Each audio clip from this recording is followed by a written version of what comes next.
Puji Tuhan, puji Tuhan, kita akan mulai pembelajaran teologi sistematika pada pagi hari ini. Sebelum itu kita akan berdoa. Pujian syukur kami naikkan kepadamu Tuhan Yesus yang baik. Kami mengucap syukur kalau Engkau sudah menyertai kami Tuhan, menjagai kami selalu Tuhan Yesus. Hingga pagi ini Engkau terus berikan kami kesehatan, kekuatan, terlebih waktu Tuhan, kesempatan Tuhan Yesus untuk kami terus merindu Tuhan, belajar akan kebenaran firman-Mu, lebih lagi rindu mengerti akan firman-Mu Tuhan. Biar Engkau berikan kami hikmat Tuhan, oh Tuhan roh pengertian untuk kami lebih lagi belajar firman-Mu dalam teologi sistematika ini Tuhan Yesus. Engkau urapi hamba-Mu Tuhan Yesus, pakai Tuhan Yesus luar biasa, tambah-tambahkan hikmat urapan-Mu Tuhan, biar apa yang Dia berikan buat kami Tuhan Yesus, biar kami semua boleh mengerti, terlebih teman-teman kami yang akan melihat nanti, saudara-saudara kami, rekan-rekan kami yang melalui channel YouTube juga Tuhan, boleh mereka diberkati. Terima kasih Tuhan Yesus, terima kasih kami memulai teologi ini hanya di dalam nama Tuhan Yesus Kristus. Haleluya. Amin.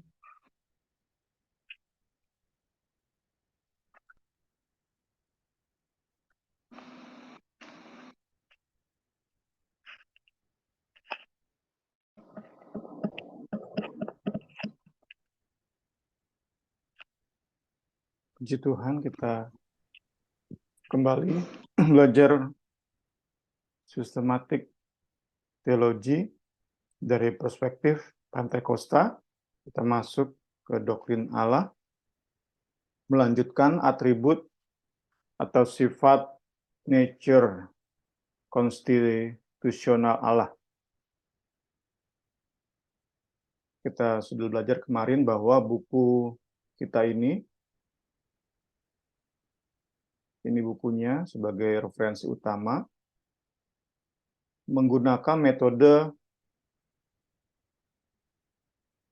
seperti berikut dalam membagi sifat-sifat karakter atau atribut Allah, yaitu atribut natural, konstitusional, dan atribut moral. Kita pagi hari ini akan membahas 3 dari atribut natural Allah. Dari total ada 7 ya. Kita pagi hari ini akan membahas kekal, maha kuasa, kemudian nanti disambung dulu dengan diskusi, pertanyaan dan berbagi perenungan, kemudian nanti kita masuk ke maha hadir. Ya, puji Tuhan. Kita masuk tentang Allah itu kekal. Kekekalan Allah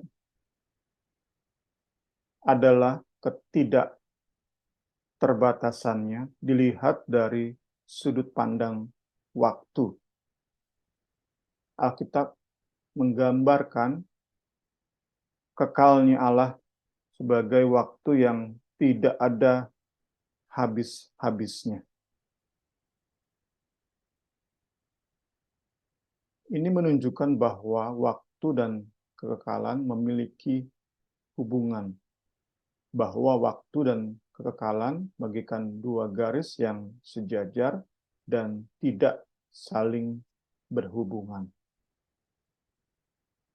Berdempetan, dilihat bersama-sama mungkin, namun tidak saling berhubungan. Allah, di dalam diri Allah, tidak ada pembatasan waktu. Allah itu sendiri tidak berproses.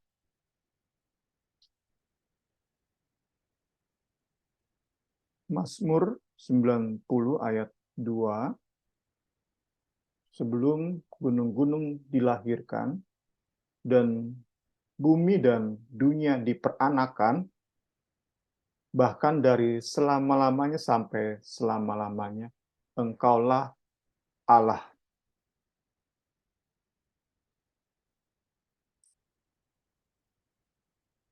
tentu berbeda dengan manusia. Manusia memiliki pembatasan waktu. Manusia mengalami yang namanya proses. Allah tidak mengenal proses, tidak mengenal pembatasan waktu, sedangkan manusia memiliki pembatasan waktu, dan manusia mengalami proses dalam kaitannya dengan waktu. Manusia memiliki permulaan, awalan, berbeda dengan Allah. Sebagai pribadi yang kekal, Allah tidak memiliki permulaan. Sedangkan manusia, kita ini memiliki permulaan. Kita pun, kita tahu bersama ya, memiliki waktu tertentu untuk hidup di bumi ini, untuk berada di tubuh jasmani yang fana ini. Ada waktunya.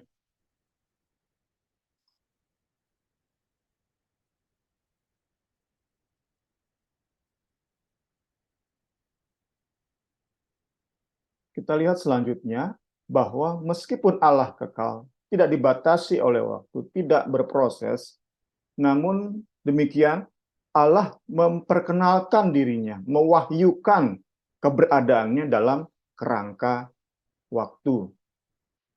Supaya karyanya dengan tujuan agar karyanya dapat dipahami oleh manusia. Alkitab kita mengenal istilah-istilah waktu, masa lalu, saat ini, dan masa depan.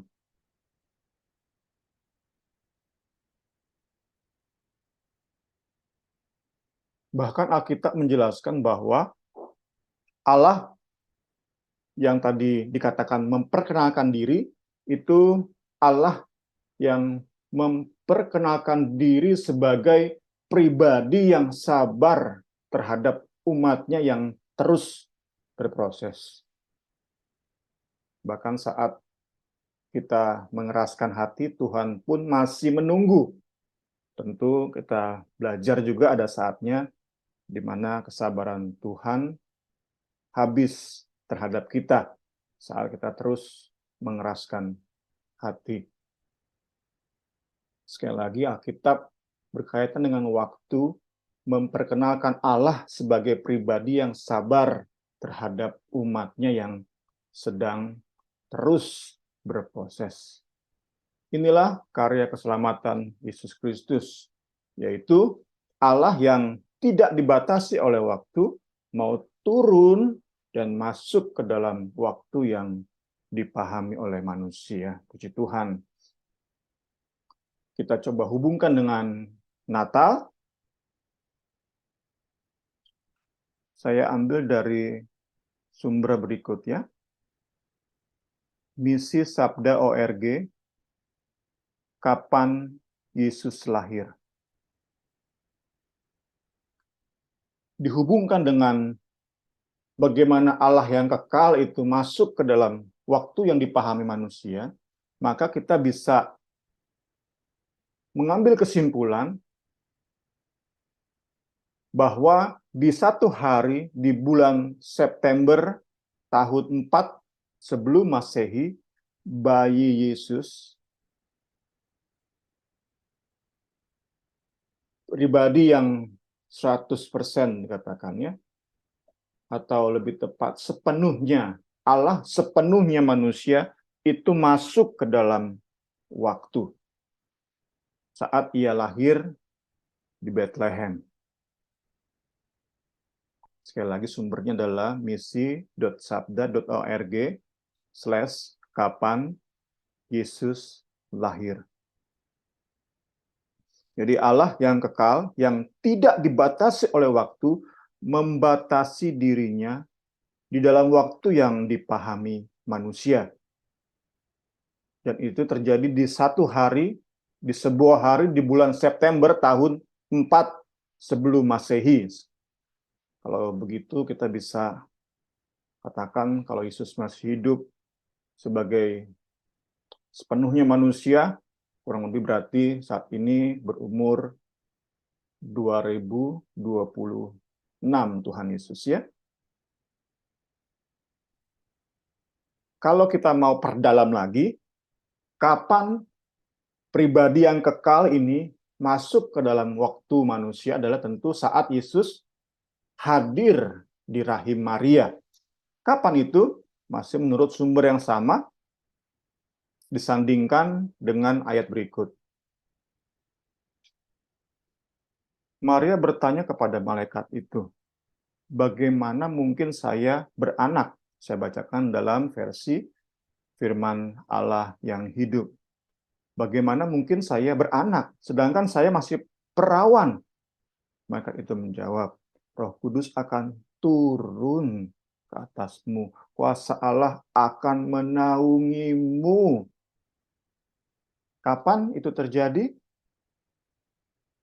Tentu sederhananya adalah menghitung mundur dari September 4 sebelum Masehi ke Desember ya. Ke Desember, jadi kita bisa katakan di satu hari di bulan Desember tahun 5 sebelum Masehi, pada 1 detik di hari tersebut, di momen itulah Allah yang kekal membatasi dirinya. Puji Tuhan, puji Tuhan, puji Tuhan.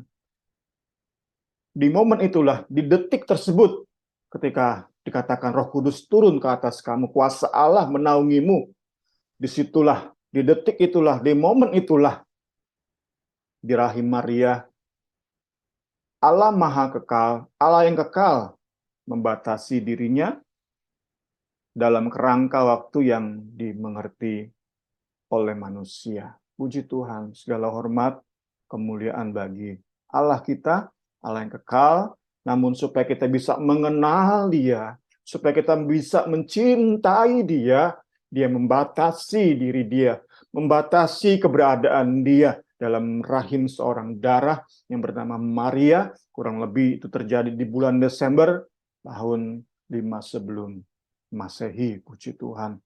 Puji Tuhan, segala hormat, kemuliaan bagi Allah kita. Kita lanjut. Kita sudah bahas Allah dalam kekekalannya, sifat konstitusional Allah sebagai Allah yang kekal. Kita masuk Allah Maha Kuasa. Puji Tuhan.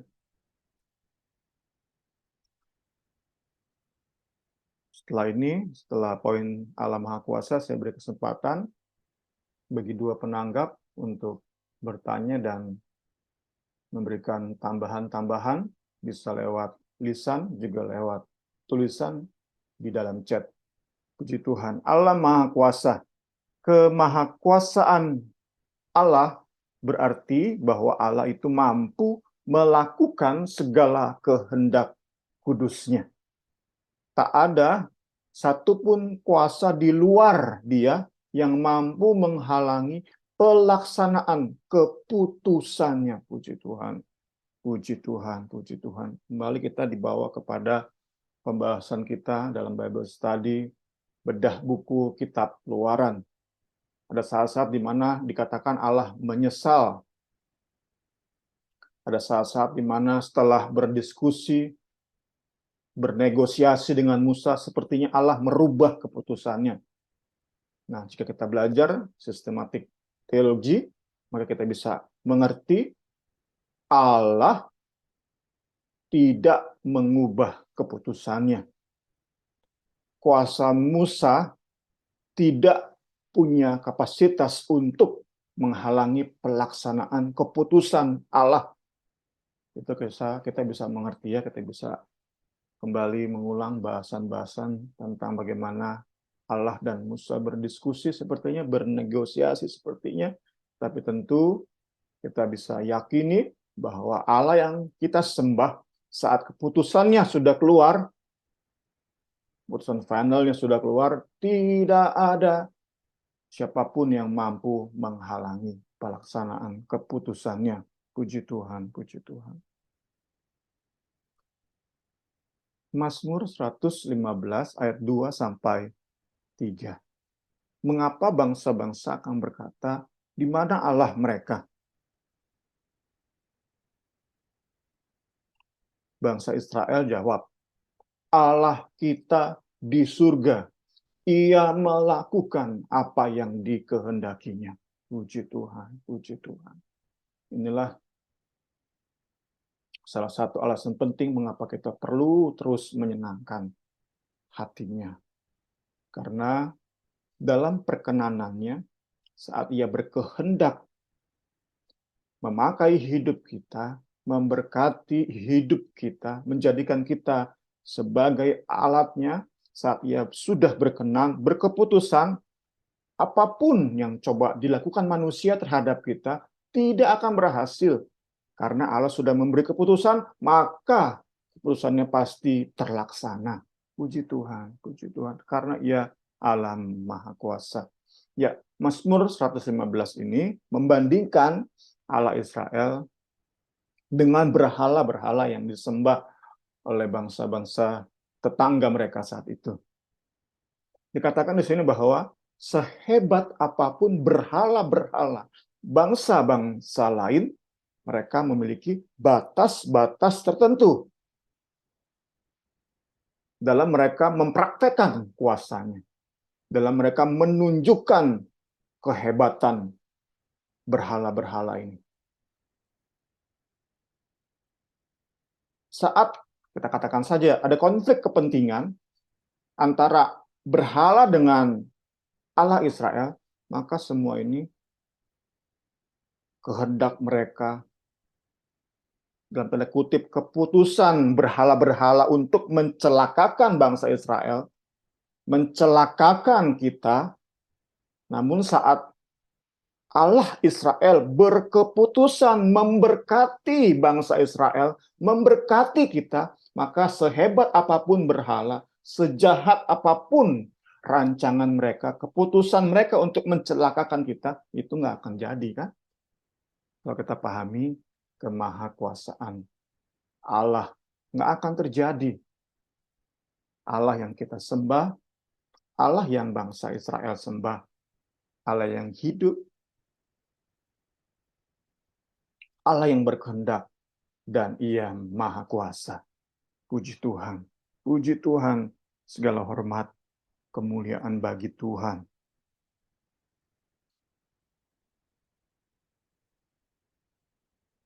Namun di sisi lain kita pun diperingatkan lewat pembelajaran kita pagi hari ini bahwa Allah tidak dapat melaksanakan sesuatu yang menyangkali karakternya.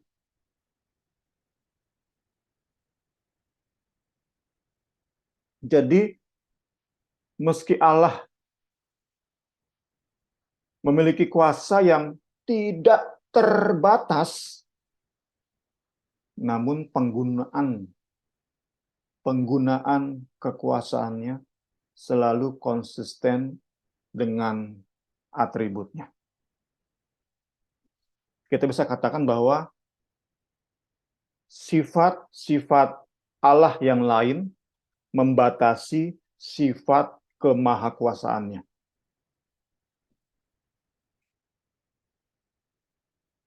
Atribut-atribut Allah yang lain itu membatasi atribut kemahakuasaannya. 2 Timotius 2 ayat 13. 2 Timotius 2 ayat 13. Jika kita tidak setia, Dia tetap setia. Karena Dia, Allah, tidak dapat menyangkal dirinya.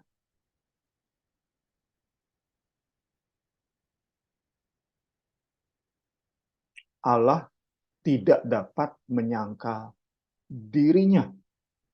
Jadi, jika kita ingin bertanya dalam hati kita, apakah Allah mampu melakukan segala sesuatu? Maka kita perlu punya pemahaman Allah tidak mampu menyangkal dirinya. Allah tidak mampu menyangkal sifat-sifatnya yang lain. Allah tidak mungkin, mustahil bagi Allah untuk menyangkal atribut-atributnya yang lain. Manusia inginnya saat kita punya keluarga yang sampai akhir hidupnya tetap benci sama Tuhan, dan firman Tuhan katakan ia akan masuk neraka, tentu kita inginnya sebagai seorang yang mengasihi anggota keluarga, kita ingin semua isi neraka itu masuk ke surga. Mungkinkah Allah lakukan itu? Apakah mustahil bagi Allah untuk melakukan hal itu? Tentu dalam sisi yang satu, mungkin aja Allah memindahkan semua isi neraka ke surga. Mungkin. Namun, saat ia melakukannya, itu sedang menyangkali karakternya, menyangkali sifat-sifatnya yang lain. Salah satunya tentu kekudusan dan keadilannya. Ia sedang menyangkali dirinya saat ia memindahkan satu orang aja, anggota keluarga kita yang sangat kita kasih, kita ingin dia pindah, dipindahkan oleh Allah ke surga. Tentu tidak bisa itu ya lakukan. Ya,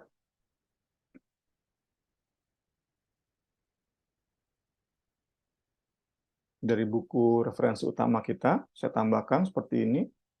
Pertanyaan klasik mengenai kemahakuasaan Allah. Apakah Allah mampu menciptakan batu yang terlalu besar untuk ia geser?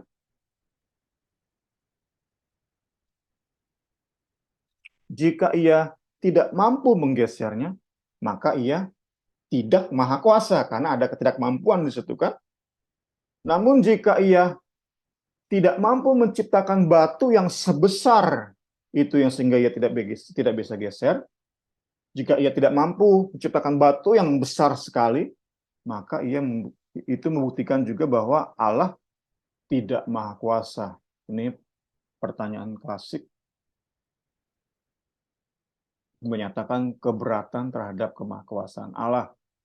Ya, buku ini katakan bahwa logika ini sebenarnya cacat karena hanya sibuk bermain dengan kata-kata tanpa ada usaha serius untuk memahami Allah dalam keseluruhan keberadaan dan karakternya. Ya, paragraf ini merupakan penegasan dari yang sudah kita bahas tadi ya, bahwa kemahakuasaan Allah itu kita bisa katakan dibentengi, dipagari oleh sifat-sifat Allah yang lain. Ia memang punya kuasa yang tidak terbatas, termasuk tadi memindahkan seluruh penghuni neraka ke surga, ia punya kapasitas tersebut. Namun, kemahakuasaan ini dibungkus, dikelilingi, dipagari oleh sifat-sifatnya yang lain. Allah yang diperkenalkan Alkitab selalu memiliki tujuan dalam setiap perbuatannya. Dalam setiap perbuatannya. Tak pernah ia menunjukkan kemahakuasaannya di luar kerangka karya keselamatannya bagi manusia.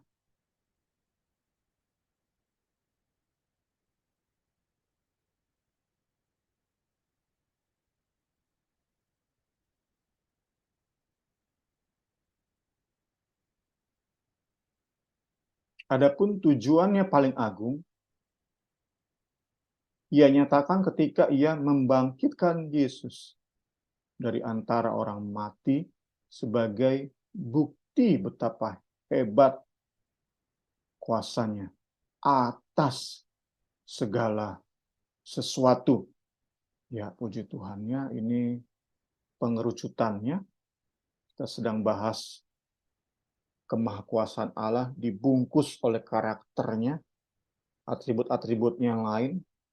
Lebih spesifik lagi, kemahakuasaannya itu selalu berhubungan dengan karya keselamatannya.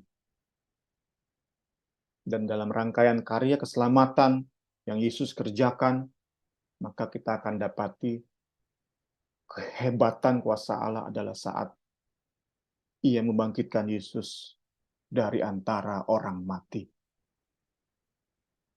Ini bukti kemahakuasaan Allah, dan kemahakuasaannya tersebut diselimuti oleh karakter-karakter yang lain dan tidak terlepas dari namanya karya keselamatan. Puji Tuhan, kiranya kita bisa mengerti. Dengan demikian, kita menyembah Allah bukan hanya karena kemahakuasaannya, tetapi juga karena rancangannya yang dahsyat. Puji Tuhan, puji Tuhan, puji Tuhan, puji Tuhan. Segala hormat kemuliaan bagi Yesus. Kita menyembah bukan karena ia maha kuasa saja, tetapi karena rancangannya yang dahsyat dan kemampuannya menggenapi semua rancangannya tersebut bagi orang-orang yang mengasihi Dia. Sehingga kita dengar kemarin khotbah Natal, segala sesuatu yang terjadi dalam hidup kita, baik yang terburuk sekalipun, itu akan mendatangkan kebaikan bagi semua orang yang mengasihinya. Apapun yang dirancangkan oleh manusia, oleh kuasa-kuasa lain di luar Allah, apapun yang dirancangkan oleh berhala-berhala yang menerima sesajen dari manusia, ingin mencelakakan kita, anak-anak Tuhan, kita percaya dalam rancangan keselamatannya, dalam rancangan yang dahsyat untuk memakai hidup kita, memberkati hidup kita, maka kita percaya rancangan tersebut tidak pernah gagal. Puji Tuhan, kita break untuk diberi kesempatan untuk bertanya dan berbagi perenungan, dipersilakan.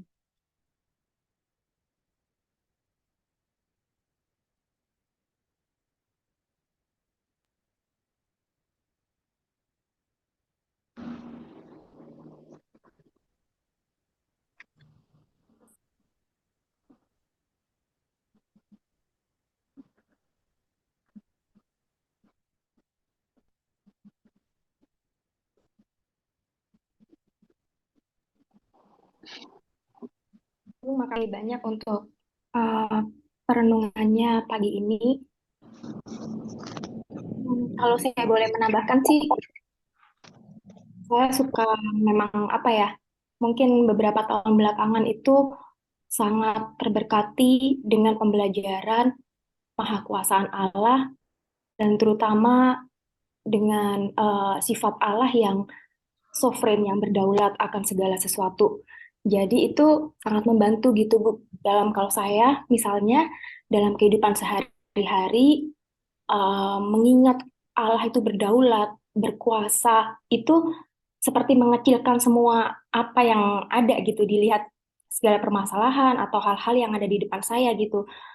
Misalnya kalau saya mau berdoa, saya punya keinginan, saya tahu gitu Allah itu berdaulat dan punya segala sesuatu, tahu yang terbaik. Walaupun itu nggak terkabulkan, tetapi tetap karena kita tahu karakter-karakter Allah yang melebihi pikiran-pikiran kita, yang melebihi melebihi keinginan kita, bahkan dia tahu apa yang terbaik, dia menciptakan kita dari awal, dia menjadikan kita menjadi miliknya. Kita tuh pasti tuh percaya gitu dan bersyukur, oh Tuhan terima kasih Tuhan, Tuhan tuh lebih besar daripada apa yang semua saya pikirkan gitu di dunia ini. Bahkan walaupun misalnya circumstances atau keadaan sekeliling itu nggak mensupport dalam berbagai hal dalam kehidupan, kita tahu gitu, itu semua juga mendatangkan kebaikan. Jadi kalau kita tahu karakter Allah, kita tahu Allah itu berdaulat akan segala sesuatu, kita tuh bisa, kalau ingat itu tuh rasanya lebih bisa santai gitu, Bung, karena percaya gitu. Tuhan Tuhan yang tahu, Tuhan yang berdaulat akan segala sesuatu, yang baik dan buruk pun itu semuanya mendatangkan kebaikan. Paling itu aja sih, Bung.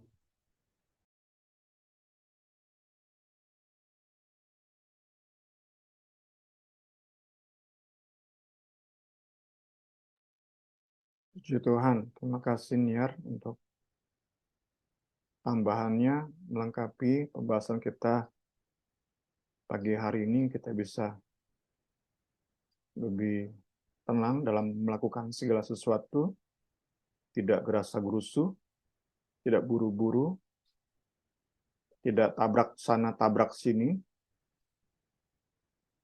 Kita percaya Allah kita, Allah yang kita sembah, Allah yang berdaulat. Puji Tuhan. Kita bersyukur punya Allah yang sedemikian hebat, dan sangat bersyukur karena Ia memperkenalkan dirinya, karena Ia ingin kita merasakan cintanya, dan Ia ingin juga kita mencintainya. Puji Tuhan.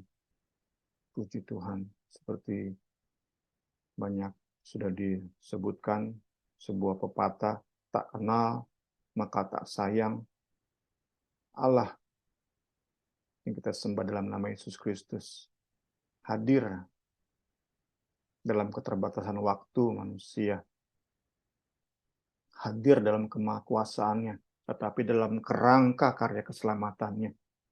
Itu semua Ia lakukan dalam rangka memperkenalkan dirinya kepada kita, memperkenalkan cintanya kepada kita, supaya kita pun terus dan terus belajar mencintai Allah. Puji Tuhan, puji Tuhan. Kita bahas satu sifat lagi, nanti kembali akan diberi kesempatan untuk bertanya dan menambahkan, kemudian kita akan tutup pada pagi hari ini. Puji Tuhan.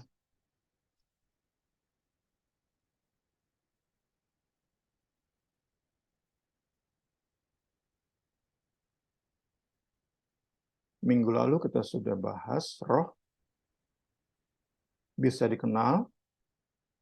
Barusan kita sudah bahas Allah itu kekal, Allah itu maha kuasa. Kita masuk ke poin kelima, Allah itu maha hadir.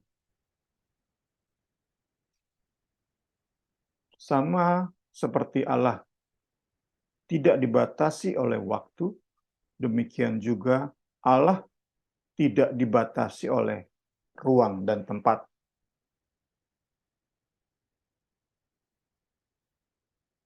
Wayne Grudem mendefinisikan kemahahadiran Allah sebagai berikut. Allah tidak memiliki ukuran atau dimensi ruang. Ia hadir di setiap titik ruang dengan seluruh keberadaannya, bukan sebagian, bukan setengah, seperempat, 7/8, 99%, bukan. Allah hadir di setiap titik ruang dengan seluruh 100%, sepenuhnya keberadaannya. Namun, Allah bersikap berbeda dalam ruang yang berbeda. Definisi ini, di atas ini yang diberikan oleh Wayne Grudem, dibagi dalam 3 bagian. Pertama, Allah hadir di mana-mana.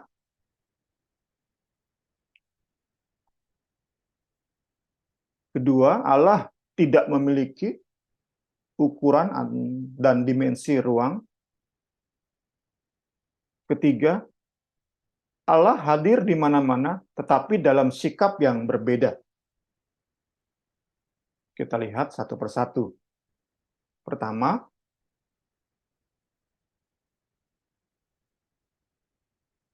Allah hadir di mana-mana.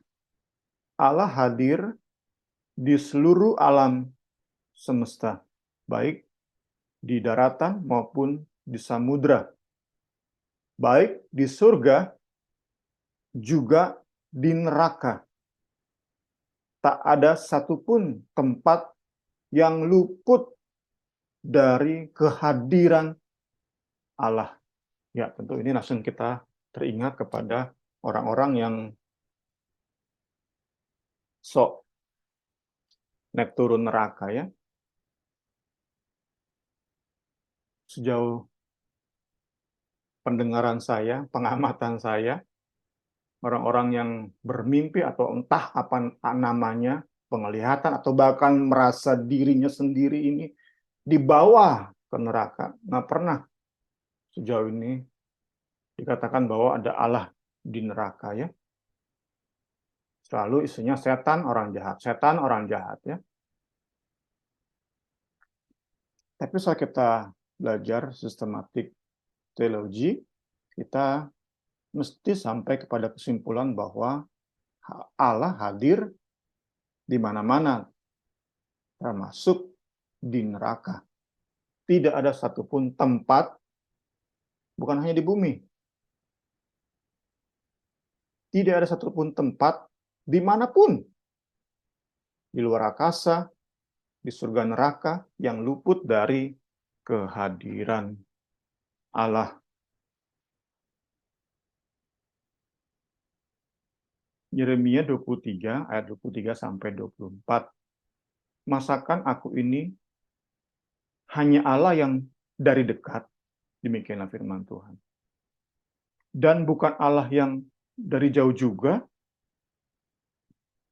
Sekiranya ada seseorang menyembunyikan diri dalam tempat persembunyian, masakan aku tidak melihat dia, demikianlah firman Tuhan. Tidakkah aku memenuhi langit dan bumi? Demikianlah firman Tuhan. Jadi, kehadiran Allah itu tidak dibatasi oleh dimensi-dimensi ruang, ukuran-ukuran yang kita kenal ya, sebagai manusia kita kenal ada ukuran-ukuran. Allah Maha hadir, tidak dibatasi oleh hal-hal tersebut.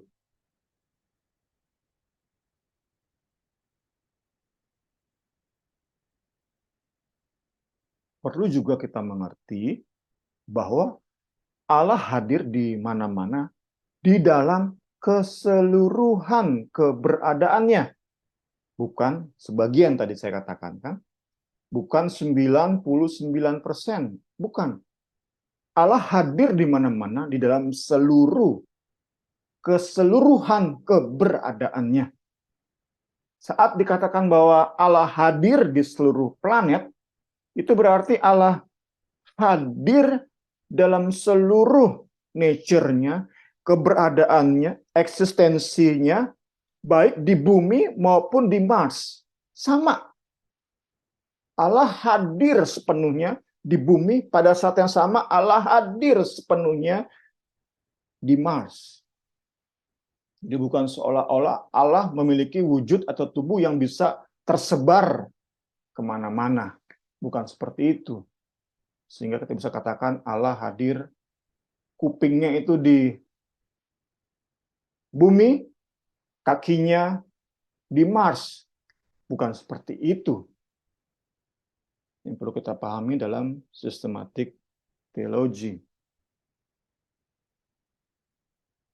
Konsep yang benar mengenai kemahahadiran Allah adalah, ini pakai bahasa Latinnya, per essentiam et naturam. Melalui esensi dan naturnya. Artinya, ia hadir sepenuhnya tadi ya, bukan sebagian-sebagian, tetapi sepenuhnya secara substansi dan bersifat pribadi. Jadi, ia hadir di bumi secara substansi, sepenuhnya. Kemudian ia pun hadir di Mars sepenuhnya secara substansi. Ketiga pribadi Trinitas Allah hadir secara bersamaan dalam segala kepenuhannya di segala tempat. Puji Tuhan. Puji Tuhan. Ini menunjukkan kemahahadiran Allah. Tentu berbeda dengan kita manusia, ya. Keberadaan kita sangat dibatasi oleh dimensi fisik dari alam semesta ini, ya. Keberadaan kita, manusia, sebut saja hati, pikiran kita, itu nggak bisa dipisahkan dari tubuh kita ini. Sementara tubuh kita ini nggak bisa dipisahkan dari di mana kita berjejak nih sekarang. Sekali lagi ya. Hati pikiran kita nggak bisa dipisahkan dari tubuh kita ini. Sedangkan tubuh kita ini nggak bisa dipisahkan dari di mana kita berjejak sekarang. Di mana kita duduk, berdiri, tidur sekarang. Nggak bisa dipisahkan. Kita sekarang kenal Google Map, ya. Google Map itu kita bisa katakan membatasi kita dalam sebuah koordinat. Kita kenal koordinat geografis, kan? Burut, bujur barat, bujur timur, lintang utara, lintang selatan. Kalau kita punya Google Map di handphone kita bisa dapatkan posisi kita yang tepat itu apa, berapa bujur timur, berapa lintang utara. Seperti itu, ya. Kita bisa dapati angkanya. Saat kita punya aplikasi Google Map di handphone kita, ya. Kita bisa dapati angkanya dari koordinat kita. Yang menjadi penegasan kita pagi hari ini adalah saat kita berada di sebuah koordinat, kita nggak mungkin berada di koordinat lain.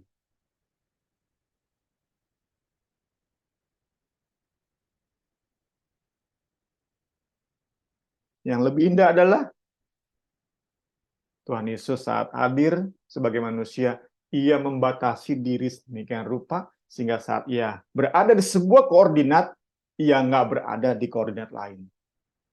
Segala hormat kemuliaan bagi Yesus, ya, yang sangat mencintai kita, yang rindu juga kita mencintai ia lebih dan lebih lagi. Ia membatasi dirinya, sehingga dalam tubuh jasmaninya, keberadaan Yesus Kristus, orang Nazaret yang lahir di Bethlehem, dalam keberadaannya sebagai manusia, saat ia ada di sebuah koordinat, ia nggak berada di koordinat lain. Saat Yesus berada di sebuah ruang di Yerusalem, ia tidak berada di tempat lain. Sekali lagi, dalam kepenuhan kemanusiaannya. Sedangkan kita tahu bersama, kan, Yesus yang kita sembah, dalam keberadaan sebagai manusia, Allahnya pun, kealahannya pun tetap ada sama dia. Dia hanya membatasi diri. Sehingga saat kita bertanya, saat menjadi manusia, Yesus tahu nggak yang terjadi misalnya di Indonesia? Saat ia sebagai manusia terbatas di Yerusalem, apakah ia tidak tahu apa yang terjadi di Indonesia? Tentu jawabannya dalam kealahannya, ia maha tahu dalam kealahannya. Tapi dalam kemanusiaannya, ia batasi diri. Ia bisa berkata, aku nggak tahu kapan kembalinya aku nanti sebagai raja di atas segala raja, hakim di atas segala hakim. Aku nggak tahu, hanya Bapa yang tahu. Ia sedang membatasi dirinya dalam kemahatauannya. Demikian pula saat kita mengerti, kita sambungkan dengan koordinat Google Map. Saat Allah berada di sebuah titik koordinat di Yerusalem, Yesus dalam pribadi kemanusiaannya, ia tidak sedang berada di Indonesia.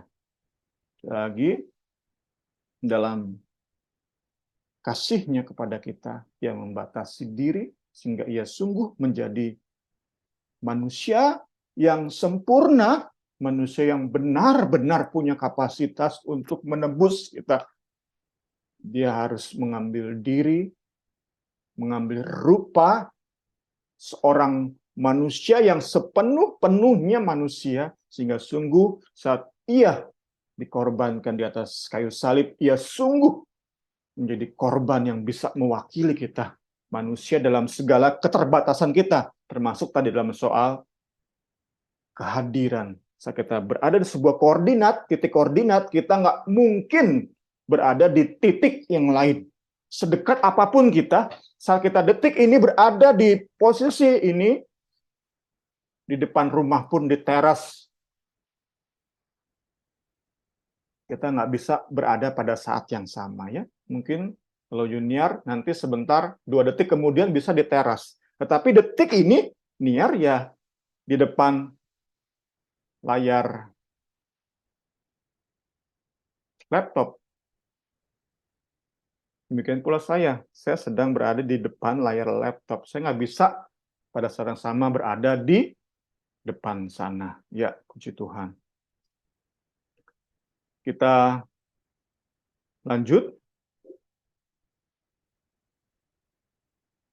Pada poin kedua, bahwa tadi poin pertama sudah kan, Allah berada di mana-mana. Maka pada poin kedua adalah bahwa Allah tidak memiliki ukuran atau dimensi ruang. Atau dengan kata lain, tidak ada satupun ruang sebesar apapun itu yang dapat menampung Allah. Ya. Sekali lagi, Allah tidak dibatasi, Allah tidak memiliki ukuran atau dimensi ruang. Dengan kata lain, tidak ada satupun ruang sebesar apapun itu yang dapat menampung Allah. 1 Raja-Raja 8 ayat 27. Tetapi benarkah Allah hendak diam di bumi? Sesungguhnya langit, bahkan langit yang mengatasi segala langit pun tidak dapat memuat Engkau. Terlebih lagi rumah yang kudirikan ini.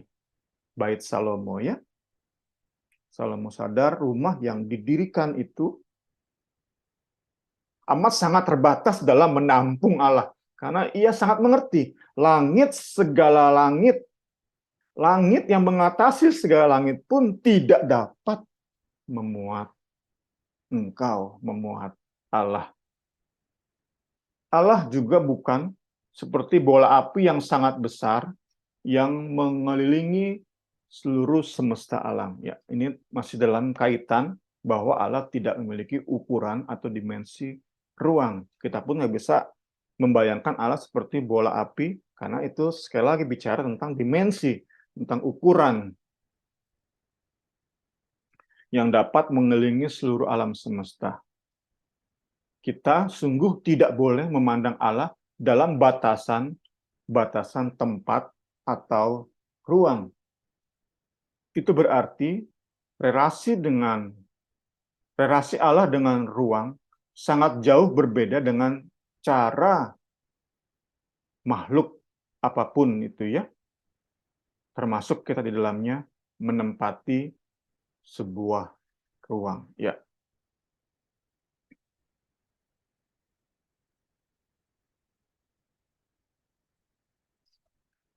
Namun di sisi lain, kita pun tidak boleh memahami Allah dalam konsep panteisme yang mengajarkan bahwa Allah ada di dalam segala sesuatu dan segala sesuatu adalah Allah. Bagi panteisme, Allah dan alam semesta adalah identik. Sedangkan bagi Alkitab, Allah hadir di dalam segala sesuatu, namun ia terpisah, transenden dari seluruh ciptaannya. Ya, semoga kita mengerti ya bedanya antara panteisme dan apa yang Alkitab ajarkan. Kalau panteisme tidak memisahkan antara Allah dengan alam semesta, dianggap satu. Allah ada di dalam segala sesuatu adalah Allah. Allah dan alam semesta nggak terpisah, sama pada dasarnya ya. Itu bagi panteisme, tetapi yang Alkitab ajarkan, Allah memang hadir di segala sesuatu, dalam segala sesuatu, namun ia terpisah, transenden dari seluruh ciptaannya. Puji Tuhan, puji Tuhan. Ya, ini yang kedua. Ketiga, masih tadi ya, berhubungan dengan definisi yang Wayne Grudem berikan tentang kemahahadiran Allah. Ketiga, bahwa Allah hadir di mana-mana, tetapi dalam sikap yang berbeda.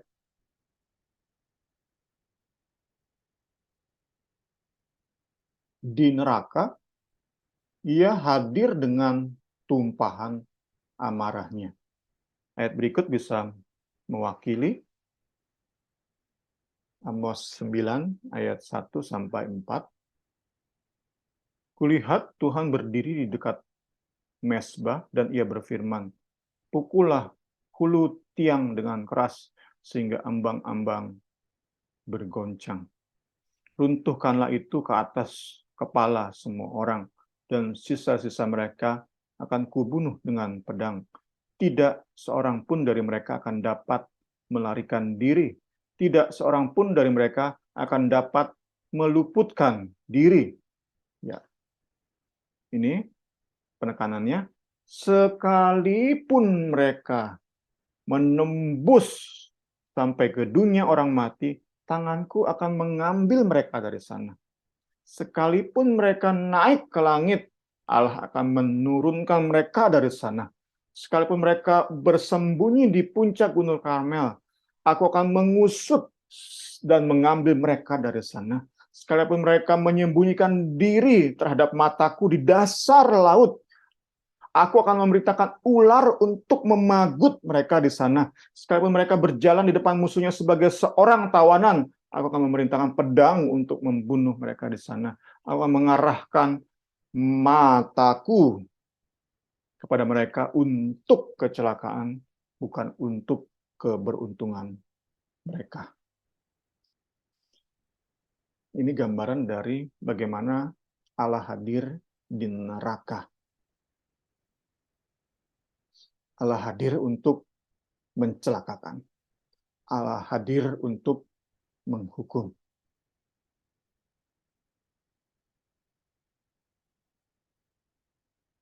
Kita bisa paham yang terjadi di neraka kurang lebih yang menghukum adalah Allah.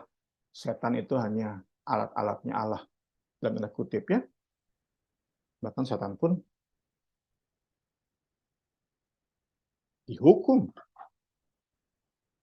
Setan pun dalam penghukuman. Mereka bukan berarti jadi profesor di neraka. Mereka enak-enak menghukum, menyiksa manusia. Bukan.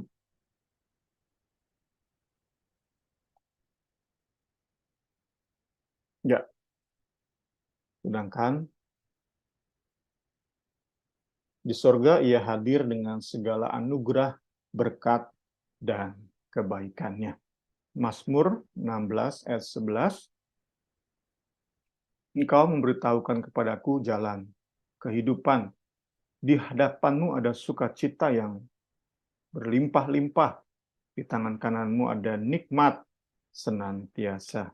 Saya bacakan dari versi Inggris Standard.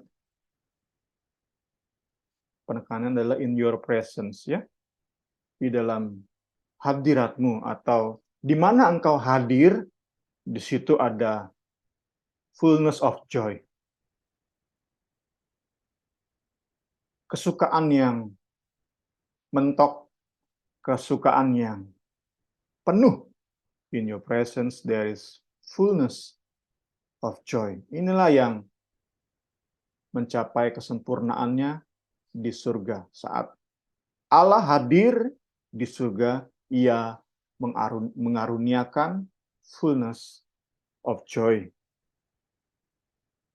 Ia memberikan sukacita demi sukacita, kenikmatan demi kenikmatan. At your right hand are pleasure forevermore. Ya, selama-lamanya ada kenikmatan yang Allah janjikan, yang Allah berikan kepada kita. Puji Tuhan kehadiran Allah. Poin ketiga, Ia hadir di mana-mana, tetapi dalam sikap yang berbeda. Di surga Ia hadir dengan segala anugerah, berkat, dan kebaikan, sedangkan di neraka Ia hadir dalam tumpahan amarahnya. Di satu tempat Ia hadir dengan perkenanannya, di tempat lain dengan hukumannya. Sekali lagi, Allah Maha Hadir. Itu menjadi pembahasan kita pagi hari ini. Kita sudah sampai pada akhir dari sesi kita di pagi hari ini. Kita sudah bahas 5 atribut natural Allah. Kita akan kembali mengadakan Zoom di tahun depan. Kita akan membahas atribut-atribut yang lainnya. Maha tahu dan bijaksana kita akan bahas tahun depan, dan tentu atribut-atribut moral. Puji Tuhan, selamat pagi. Kiranya pembelajaran kita memperlengkapi kita, membuat kita lebih dan lebih lagi menghormati Tuhan, takut kepada atribut-atributnya, dan juga makin cinta terhadap atribut-atributnya. Selamat pagi, Tuhan Yesus berkati. Tetap beri kesempatan sebelum kita tutup untuk baik Junior maupun Memarini untuk menyatakan atau membagikan pertanyaan dan tambahan-tambahan. Dipersilakan.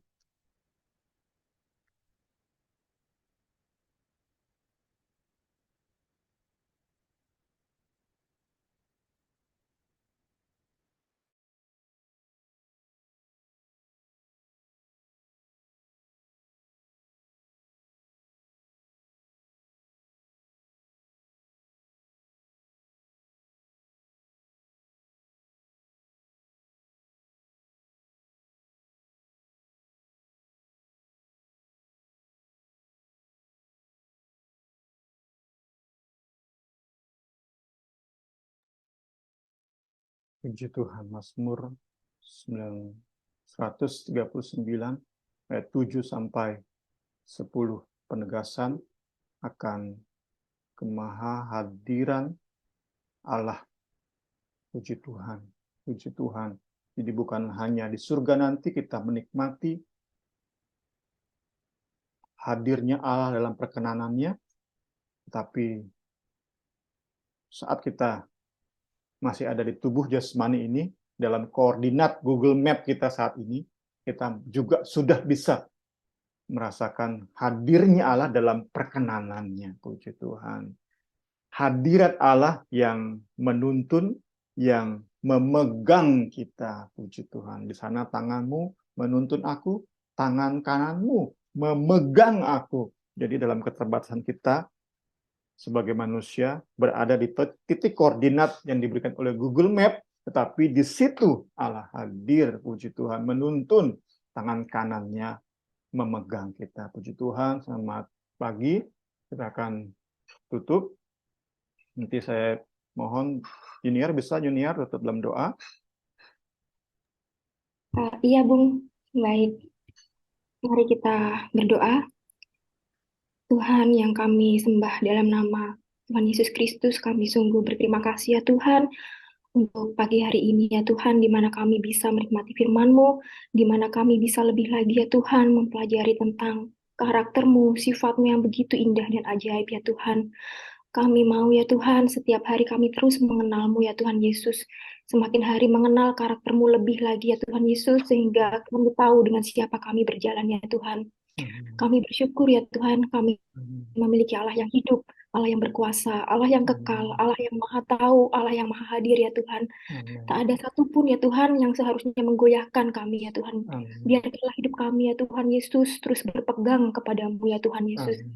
Terima kasih ya Tuhan, terima kasih atas karya-Mu yang mulia dalam hidup kami. Terima kasih atas cinta-Mu sehingga Engkau pun ya Tuhan boleh memperkenalkan, menghadirkan Tuhan Yesus dalam hidup kami Tuhan. Terima kasih ya Tuhan. Terima kasih untuk atas segala apa yang Kau lakukan bagi hidup kami ya Tuhan. Tak sanggup ya Tuhan, pikiran kami, hati kami menyelami keindahan-Mu ya Tuhan. Tetapi biarlah itu Yesus, kami boleh terbuka mata hati kami ya Tuhan Yesus. Mengampuni kami ya Tuhan untuk segala kekerasan hati kami. Mengampuni atas segala tawaran hati kami ya Tuhan yang mungkin sering terjadi daripada kami melihat keistimewaan-Mu ya Tuhan. Tuhan, kami berterima kasih. Kami juga rindu ya Tuhan Yesus. Kami rindu semua orang ya Tuhan boleh mengenal-Mu lebih dalam lagi. Hati kami boleh diubalkan ya Tuhan. Hati kami boleh memikirkan perkara-perkara di atas. Pikirkan segala keindahan-Mu ya Tuhan daripada masalah-masalah duniawi Tuhan. Sungguh Tuhan, kami berterima kasih dan kami percaya Kau terus bekerja dalam setiap hidup anak-anak-Mu ya Tuhan. Kau yang bekerja dari awal hingga akhirnya ya Tuhan Yesus kehidupan kami.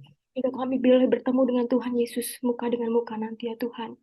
Kami juga mau berterima kasih untuk Bung Semi yang telah membawakan ya Tuhan permohonan kami pada pagi hari ini. Kami percaya Tuhan, Tuhan sudah bekerja luar biasa dalam kehidupan Bung Semi ya Tuhan. Tuhan pakai terus ya Tuhan, Tuhan jaga hatinya ya Tuhan, pikirannya Tuhan, biar selalu terfokus sama Tuhan, biar segala apa yang Tuhan ingin tuangkan dalam hatinya boleh ia terima ya Tuhan, sehingga Bung Semi boleh lebih lagi mengajari kami semua, boleh lagi menjadi saluran berkat bagi kami semua ya Tuhan. Terima kasih ya Tuhan, terima kasih untuk semuanya. Kami juga menyerahkan ya Tuhan segala perencanaan kami ke depan untuk Natal tahun ini Tuhan. Kami mohon ya Tuhan, biarkanlah hati kami Tuhan Yesus boleh mengingat cinta-Mu, boleh mengingat kasih-Mu, terlepas dari segala planning, terlepas dari segala acara yang kami lakukan, kami boleh melihat Tuhan lebih dekat lagi. Terima kasih Tuhan. Kami juga menyerahkan ya Tuhan segala rencana kami, kehidupan kami seterusnya ke dalam tangan-Mu. Kami percaya Tuhan, Engkau yang terus memakai kami, Engkau yang terus berkarya luar biasa dalam kehidupan kami. Terima kasih ya Tuhan, terima kasih untuk pagi hari ini. Kami percaya semuanya akan tidak sia-sia ya Tuhan, tapi kami akan terus ya Tuhan Yesus diperkuat. Kami akan terus diingatkan, disegarkan kembali. Kami akan terus menjadi maksimal, menjadi alat-Mu ya Tuhan di dunia ini. Terima kasih Tuhan Yesus, kami serahkan semua yang rencana kami ke depan hari ini ke dalam tangan-Mu, di dalam nama Tuhan Yesus Kristus. Haleluya. Amin.